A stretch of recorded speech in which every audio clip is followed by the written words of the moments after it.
Today we're going to be talking about Babylon. Do you guys know where Babylon is? Let's start with that first. Iraq. You guys know where Baghdad's at? Okay.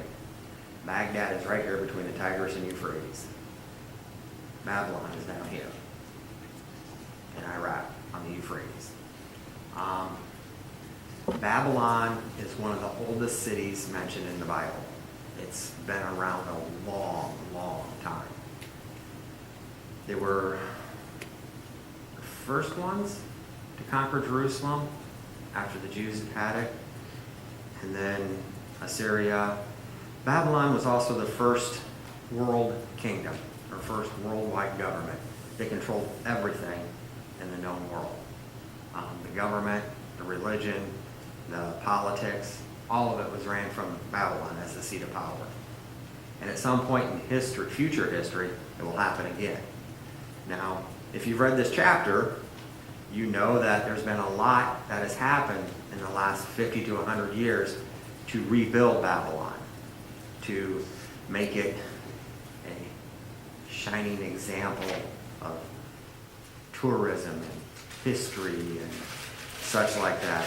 I think most everybody in here is old enough to remember the first Gulf War, when Saddam Hussein was still in power and he jumped on Kuwait, and we went over there and gave him a good old-fashioned whooping, but didn't finish the job, and then had to go back in and finish it a second time, and all of that. And part that opened up, when that happened, my brother was over there, and he made mention of Babylon, so I got to checking things out just a little bit, because I knew that Babylon plays a significant role in the end times events.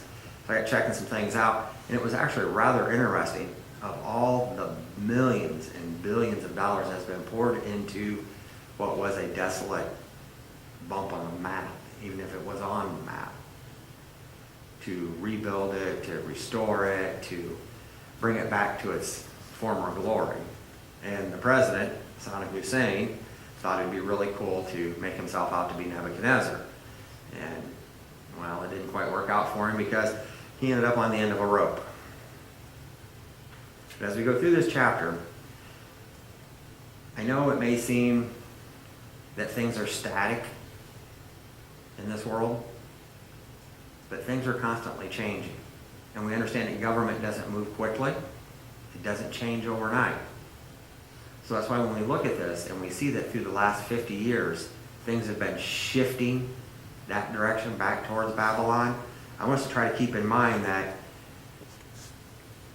it only takes one global or worldwide event to change everything. Now, how many of you watched the news last week and noticed a little bitty thing that got very little coverage? The only time we got any kind of coverage was because of that no vote that we got, when we moved our capital to Jerusalem, right? Or our embassy. And 138 or 139 countries condemned us for it, right? Did you guys notice what happened right after that? It wasn't covered very much at all. Actually, I had to write down the numbers down when I looked it up. You guys know who Nikki Haley is, our ambassador to the UN. She had made mention, lightly, a light mention, I said it didn't make a lot of news, that the United States is going to cut $285 million out of the UN budget. When I looked up the UN in regards to its financing, where does the money come from? That's always the key question. Always follow the money. United States supports the UN by double of the number 2 country. And the top 10 countries pretty much are European countries. But we double the number 2 country. In billions, we double. If we start cutting our funding to the UN, you guys all know the UN's in New York, right? Where do you think they'll go? They'll either go to Europe, to Rome, or they'll go to Babylon, where the money's at. If you think about the world's wealth, a lot of it is tied up in the Middle Eastern area there, as far as all that oil money and natural gas. So when we see something little that doesn't seem significant, that the United States is already cutting funding. And we've also didn't go along with several accords, some of the environmental accords, some of the small arms treaties. The United States in the last recent years says, no, we're not going to do that sort of thing. Well, what that does is that creates a rift between us and the United Nations. So what do we do to get the United Nations back under our control? We cut their funding until they do what we want them to do. Well, at some point, that's not going to work, and they're just going to say, you know what, we're done, we're moving. Now, what that point is, I don't know. But that point will come. What will be the last straw? Maybe we'll cut all funding. I mean, it would not surprise me to see a tweet from our president saying we're going to do that because he's tired of their business and the way they do things. But, like I said, we'll see what goes on. Babylon is mentioned in the Bible 280 times, which is more than any city except that of Jerusalem. It's mentioned even more than Egypt, and we know how Egypt played a large part and continues to play a large part in the Bible and in the world. But Babylon is mentioned more than any other.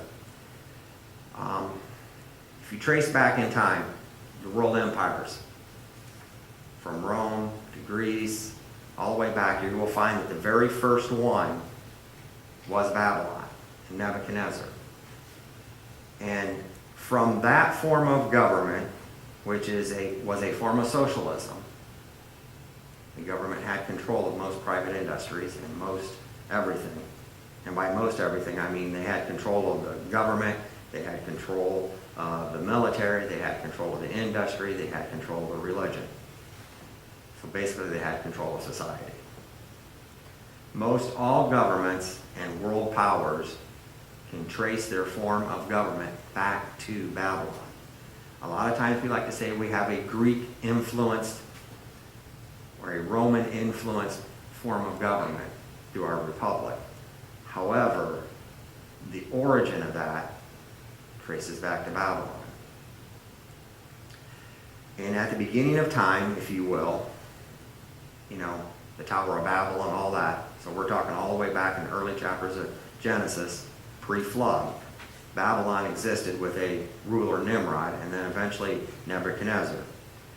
And those world rulers were ruled by someone or something.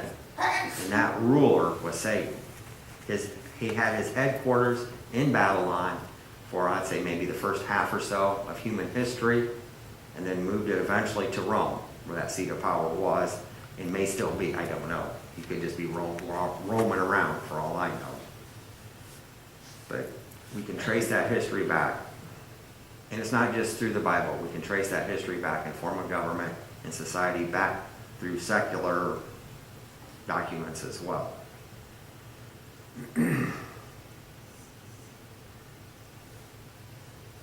I want to make sure I'm getting everything. There's quite a few points and a lot of statistics. I want to make sure we get them all today. Before Revelation 17 and 18 can happen, which is this destruction of Babylon, and it is a complete destruction, it first must be rebuilt. You can't destroy something that doesn't exist.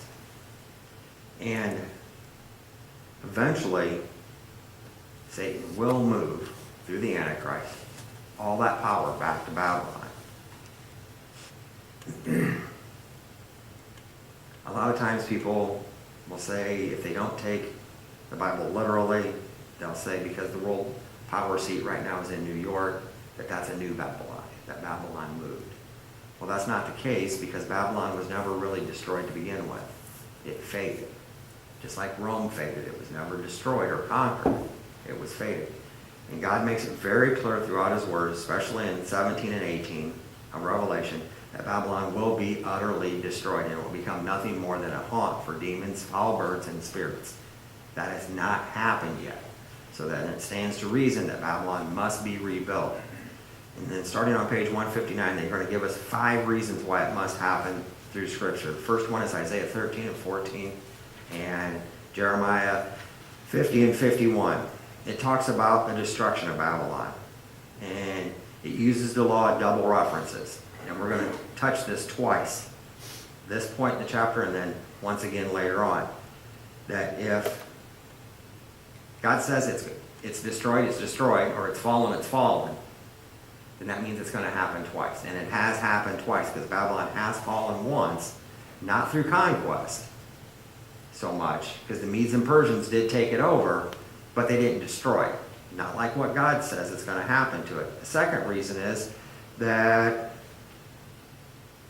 the ruins of Babylon have been used to build other cities. Jeremiah 51:26 says that Babylon anything won't come out of Babylon anymore. That it will be utterly destroyed. And they list at least 6 cities that they know of for sure that has Babylonian bricks, mortar, Babylonian history, Babylonian things, items of society, pots, bronze, blocks, all sorts of stuff that has been moved to 6 different cities. God's word says that nothing will come out of Babylon. So obviously that prophecy hasn't been fulfilled if nothing can come out of Babylon, and we know that at least 6 cities have archaeological and historical artifacts, then something has come out. It's fallen the first, but hasn't fallen the second time. The third list they give us is that the prophecies in Jeremiah and Isaiah indicate that Babylon will be suddenly and totally obliterated. Okay, it faded from history. It wasn't destroyed like Sodom and Gomorrah, because God says that it will be destroyed like Sodom and Gomorrah was, in one day, in one specific time. That hasn't happened yet.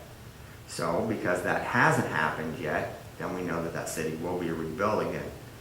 And an interesting fact that I had never caught before, found there in 1 Peter 5:13, Peter was writing from Babylon when he wrote 1 and 2 Peter. I had never caught that. I had read through that a zillion times. Matter of fact, I circled it and went back and looked it up. Like, does he really say that in 1? Well, he does. He says he's in Babylon. For some reason, it just never clicked. So as early as the 1st century AD, Babylon was still a town. It was still in existence. People were still there. And if it's, like I said, if it's to be destroyed, it hasn't happened yet. The fourth one is that the remains or ruins of Babylon will never be inhabited. And as we've been talking about, it's obviously been inhabited. It continuously has been inhabited. Even though it may be just a few people, maybe it's a small amount of people, and even at times that there's only been no one in it, it has always and continually been inhabited. So it hasn't been destroyed, but God will destroy it. In order for the prophecy to be fulfilled, it must become that world power again. And then as we're looking at the 5th reason why it must be rebuilt, we've already talked about it to a degree, the ancient rabbinical rule of, I call it the double tap. God says it twice. So if God says it twice, it's important, we need to pay attention, and that usually means something's going to happen 2 times. And as we look at Isaiah, Revelation 14 and Revelation 18, it says Babylon is fallen, Babylon is fallen. It says it twice.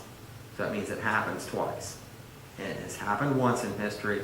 The city's being rebuilt now, but it hasn't happened the second time yet. As early as the 1980s, it talks about how, and then like I said, the next 4 or 5 pages, it goes on about how much money and time Saddam Hussein put into rebuilding it.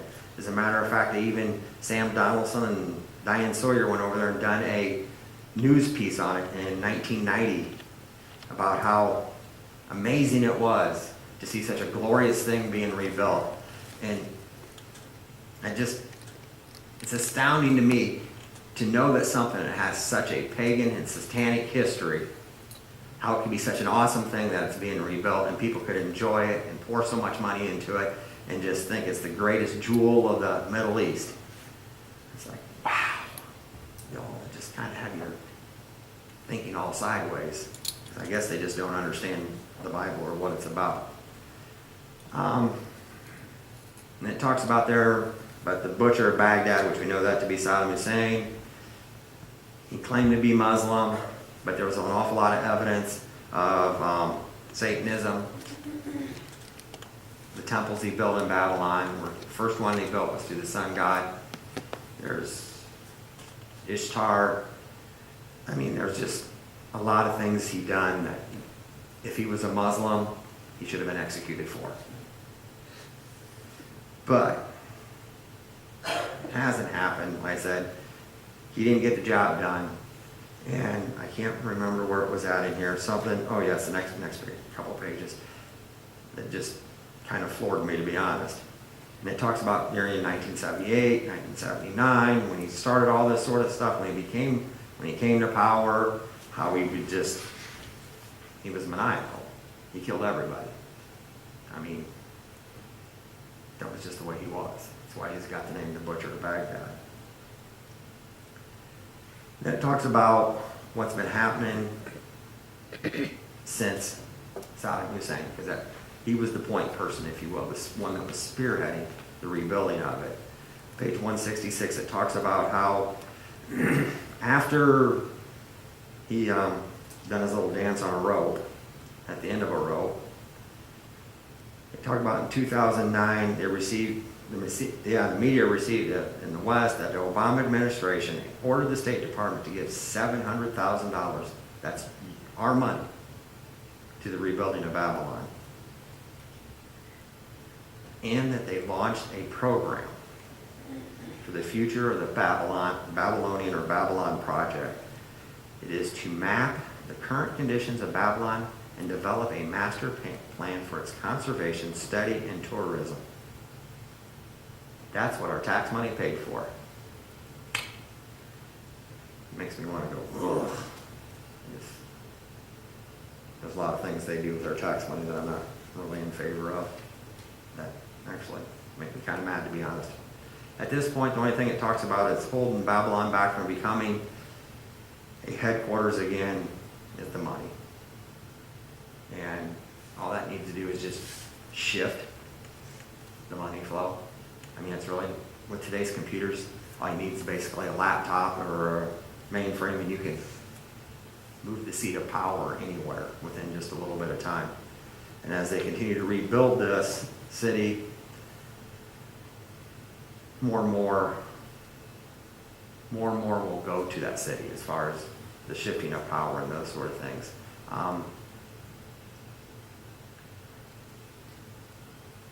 It talks about Revelation 17 and 18 again about how 7 times Babylon is mentioned as a literal city, how it's destruction. I didn't remember seeing the part in there. You guys know that 10 feet under the ground of Babylon sits an entire lake of pitch and asphalt, like the La Brea tar pits? It's flammable. So how many meteors do you think God's got to chuck at that before it goes up like a volcano? And I'm thinking to myself, why in the world would you build a city with such weak geological foundations? It's like, I would not build a house on that, let alone an entire town, but they went ahead and they're doing it.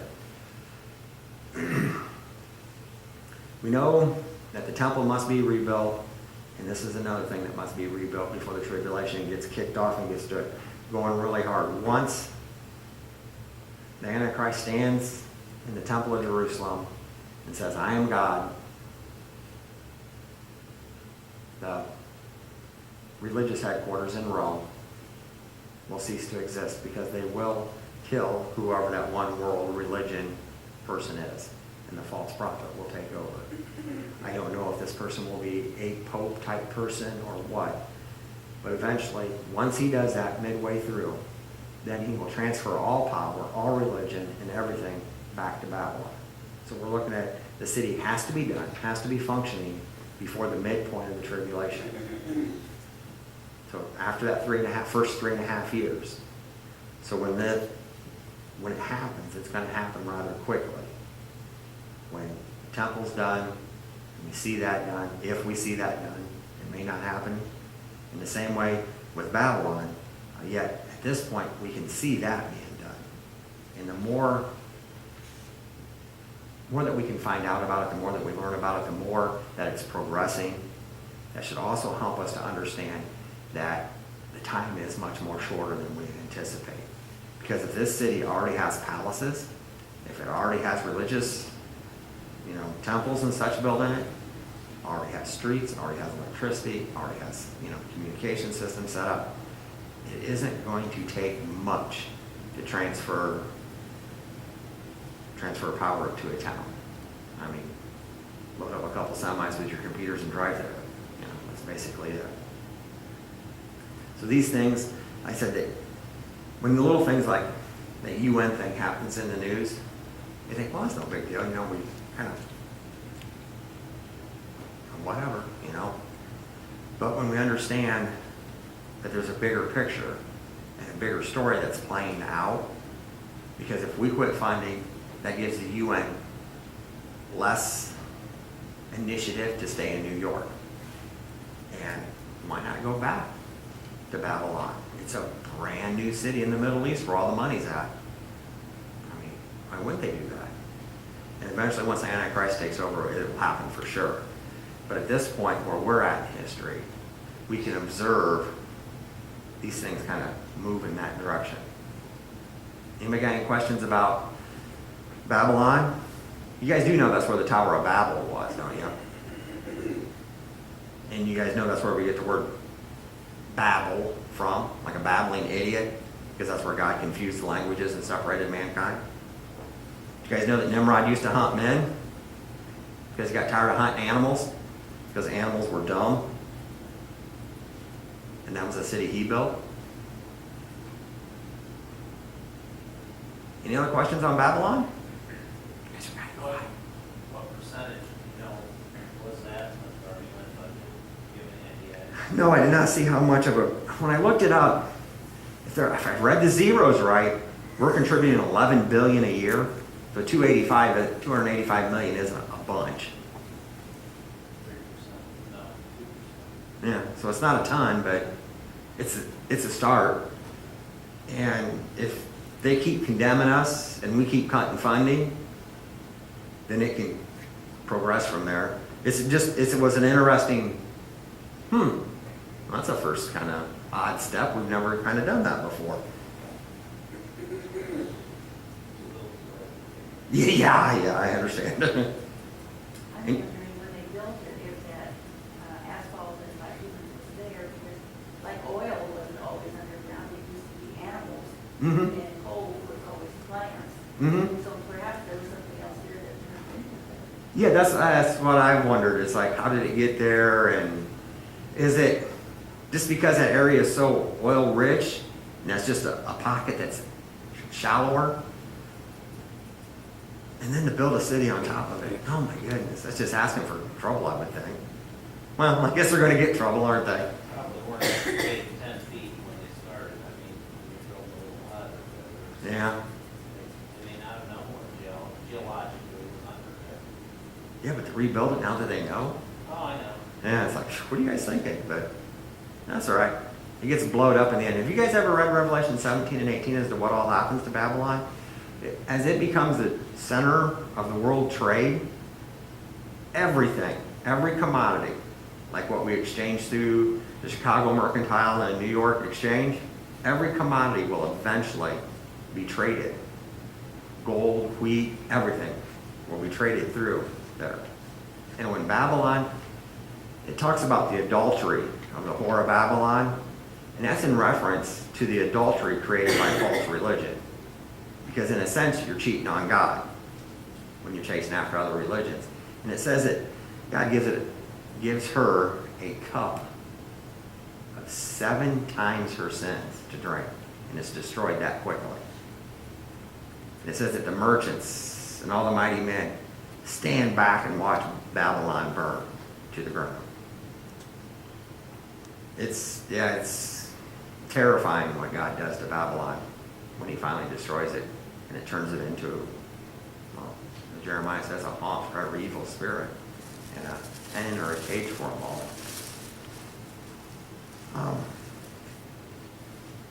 Another one that's interesting. It talks about in 17 and 18, the whore of Babylon is it's a false religious system. That's what she is. Germany and Brussels right now, there's a painting of her riding a beast that's in the Capitol, as well as a reconstruct. And that Capitol building is also constructed in a artist's rendering of the tower, incomplete Tower of Babel. It's interesting as to how things are unfolding as we discover these sort of stuff, how it's just like That's exactly like what God said. You know, you'll read this and we think it's fantastic and impossible. But when we look at the history of what God's done and what he's doing right now, oh, this is actually amazing. Any other questions about Babylon?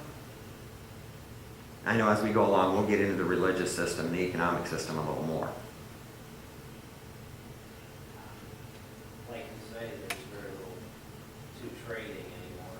The pits used to be in Chicago, for Mhm. example, grains, and there's hardly any inventory there. It's all electronic now. Mhm.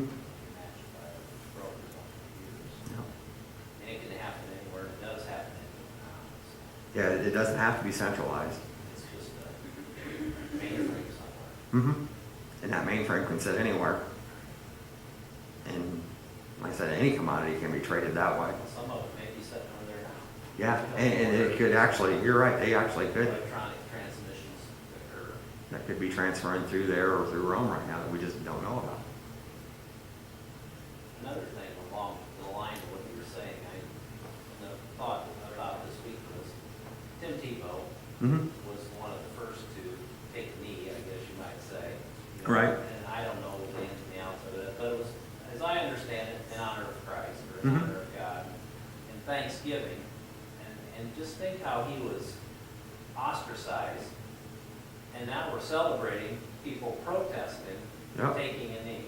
I mean, that just, like you say, where is our world priorities going? I mean, we punish him, you know, as a society for acknowledging God. Mm-hmm. And now we're celebrating and glorifying. He's not the only one. Well, I know. Yeah, there's been many football players that will wear Jesus Loves You t-shirts or John 3:16 t-shirts out for interviews. They make them take them off, turn them around, fine them. I mean, there was a football player who wanted to wear on 9/11 a commemorative cleats. And they said, if you do, we'll fine you $100,000. And it's like, wow, why would they? It's just more blatant than you sometimes think about Mhm. when you consider How? the parallels, I guess. What's right is wrong and what's wrong is right. Yeah, Yep. and really, I mean, strongly put Yeah. out that way, you know? Mhm. Society is just not gonna happen. And it will. And that's kind of the beginning stuff that we'll see. And what's wrong is right and right is wrong. I mean, it doesn't take much to find persecution in this country right now. It, I am amazed though, sometimes I like to watch the Price is Right, that's my favorite. That's clean, it's kind of dopey, but. Yeah. The way people. yeah, we watch it too, but That's yeah. one of my favorites. But a lot of times they will say that they thank God or they thank Jesus or they owe what they already have. Mhm. They'll mention things on, and they do on other programs too. Seems like more than it used to be. I don't know why, but I am thrilled when I hear that. Yeah, so am I when I see someone will say thank God. And I wonder, I said, I hope they're sincere, and I'm always glad that the message gets out there. I think that's kind of interesting how the devil will think he's taking God away from over here. And then those darn Christians, they figure out a way, God figures out a way to use them over here. You know, it's got to be frustrating for him. But a lot of times God's name is used completely. Oh, yeah. Then I hope they don't win. Every time somebody says that, I tell Terry, I hope that person doesn't win. It's kind of mean of me. Everyone who's got the name that way, I don't want them to win anything. Any other questions? All right, let's pray. Lord, we thank you for this time that we've had together. I do pray that as we continue to study through this book, that you would reveal your truth to us and yourself as well, Lord, so that we may understand better just how close we are to your return. In Jesus' name, amen.